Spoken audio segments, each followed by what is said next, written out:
एक दिन शहर की सारी औरतें अचानक प्रेग्नेंट हो जाती हैं और उनके जन्म दिए हुए बच्चों में ऐसी पावर्स होती हैं कि वो लोगों के माइंड को कंट्रोल कर सकते हैं। अब उस शहर में आगे और क्या क्या घटनाएं होती हैं ये हम आज की इस एक्सप्लेनेशन में देखने वाले हैं। आज मैं जिस फिल्म को एक्सप्लेन करने वाला हूँ उसका नाम है वी की शुरुआत एक टाउन को दिखाने से होती है जहाँ पर सभी लोग एक एनुअल फेस्टिवल को सेलिब्रेट करने आए हुए थे, पर तभी 10 बजने पर पूरे टाउन के सभी लोग अचानक बेहोश हो जाते हैं। थोड़ी देर बाद वहाँ पर शहर की लोकल पुलिस और कुछ साइंटिस्ट आते हैं ताकि वो इसके कारण का पता लगा सके। तभी एलन नाम का एक लोकल डॉक्टर भी वहाँ पर आता है जो उस टाइम टाउन से बाहर गया हुआ था। वहाँ एलन की मुलाकात सूजन नाम की एक साइंटिस्ट से होती है जो कि इन चीजों के बारे में पता लगाने यहाँ पर आई थी। तभी हम देखते हैं कि अचानक 4 बजते ही टाउन के सभी लोग वापस अपने आप जाग जाते हैं, जिसके बाद साइंटिस्ट और मिलिट्री के कुछ लोग टाउन को चेक करने के लिए वहां पर आते हैं, पर तब तक वहां सब कुछ नॉर्मल हो चुका था, इसलिए वो लोग वहां से वापस चले जाते हैं। अब इसके कुछ दिनों बाद हम देखते हैं कि उस टाउन में एक और अजीब घटना होती है कि टाउन की सारी औरतें एक साथ ही प्रेग्नेंट हो जाती हैं, जिसको देखकर सभी लोग बहुत ज्यादा घबरा जाते हैं। लेकिन तभी गवर्नमेंट उनको बोलती है कि वो सभी लोगों को सपोर्ट करेगी। फिर वहाँ पर सूजन सभी को बताती है कि जो भी औरत बच्चे को जन्म देना चाहती है उन सभी का ध्यान सरकार रखेगी। उन सभी को $3000 के साथ हर तरह की मेडिकल सुविधाएं दी जाएंगी। अब ये सभी बातें सुनकर टाउन की सारी औरतें बच्चों को जन्म देने के लिए तैयार हो जाती हैं। अब जैसे जैसे टाइम बीतता जाता है उन सभी प्रेग्नेंट औरतों के लिए प्री डिलीवरी क्लासेस रखी जाती है, और जब डिलीवरी का टाइम आता है तो एक एक करके वो औरतें 5 लड़कों और लड़कियों को जन्म देती हैं। लेकिन उनमें से एक औरत की बच्ची मरी हुई पैदा होती है और सूजन उसकी डेड बॉडी को उठाकर अपने साथ अपने लैब में ले जाती है। अब जैसे जैसे वो बच्चे बड़े होते जा रहे थे तो उन बच्चों का दिमागी विकास नॉर्मल बच्चों से जल्दी हो रहा था। उनमें से कुछ बच्चे तो ऐसे थे जो 2-3 महीनों की उम्र में ही अपना नाम लिख लेते थे।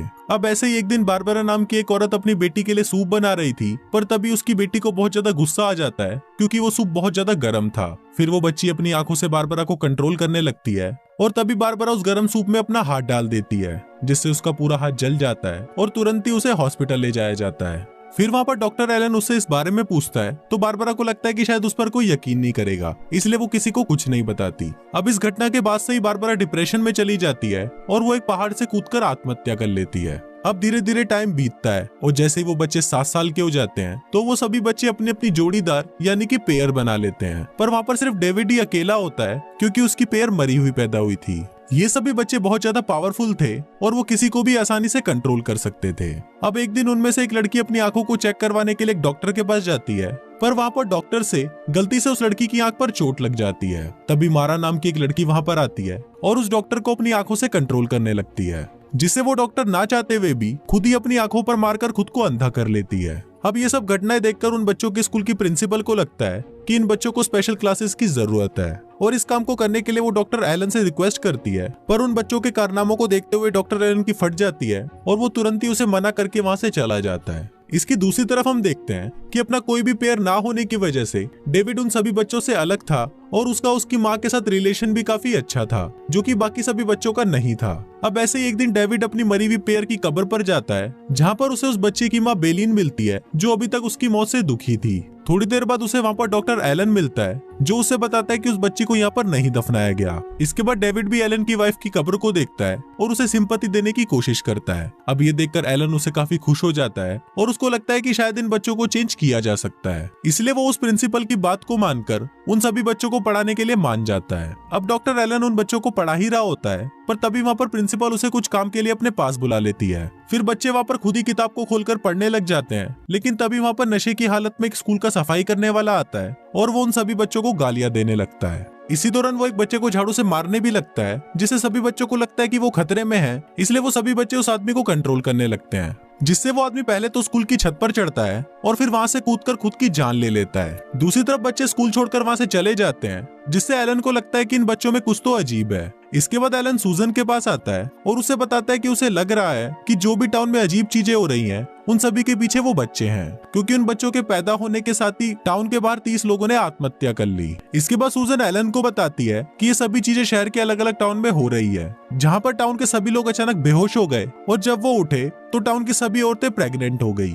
सूजन उसको ये भी बताती है कि वो सभी बच्चे एलियन हैं और इसको प्रूफ करने के लिए वो एलन को अपने लैब में ले जाती है जहाँ पर वो उस मरी हुई बच्ची को लेकर आई थी। फिर जब एलन उस बच्ची को देखता है तो वो शॉक्ड हो जाता है क्योंकि वो बच्ची बिल्कुल एलियन की तरह दिख रही थी। इसके बाद एलन अपने घर जाता है जहाँ पर उसकी बेटी मारा उसे धमकी देती है कि वो उसे उसके दोस्तों से अलग ना करे और अगर उसने ऐसा किया तो चीजें बहुत ज्यादा बुरी हो सकती है। इसके साथ ही वो एलन को ये भी बताती है कि वो और उसके दोस्त पास ही बने एक शेल्टर में रहने जा रहे हैं और वो सभी मिलकर उस शेल्टर में रहने के लिए चले जाते हैं। पर वहाँ पर डेविड का मन उनके साथ जाने का नहीं था। डेविड की मॉम उसे रोकने की कोशिश भी करती है पर डेविड फिर भी उनके साथ रहने चला जाता है। अब अगले दिन टाउन का एक आदमी अपनी बेटी को वहाँ पर लेने आता है और वो उसको अपने साथ ले जाने की कोशिश भी करता है पर बाकी के बच्चे उसको अपनी पावर से कंट्रोल कर लेते हैं, जिस वजह से वो आदमी अपनी ही कार को एक पेट्रोल टैंक के अंदर घुसा देता है जिससे वहाँ पर धमाका होता है और उस आदमी की वहीं मौत हो जाती है। दूसरी तरफ सूजन एलन को बता रही होती है कि सरकार ने इन एलियन के बच्चों को खत्म करने का प्लान बनाया है, इसलिए मिलिट्री इस काम को करने के लिए जल्दी ही इस टाउन में आने वाली है। अब ये सुनकर एलन को उन बच्चों पर तरस आने लगता है और वो उन बच्चों से बात करने के लिए उस शेल्टर में आ जाता है। पर वहाँ पर उन बच्चों से बात करने पर एलन को भी समझ आ जाता है कि अगर ये लोग जिंदा रहे तो पूरे टाउन पर जल्दी ही एक बहुत बड़ी मुसीबत आ जाएगी। अब ये सब सोचते वक्त एलन अपना ध्यान समुद्र की तरफ रखता है जिससे कोई भी उसका माइंड पढ़ ना सके।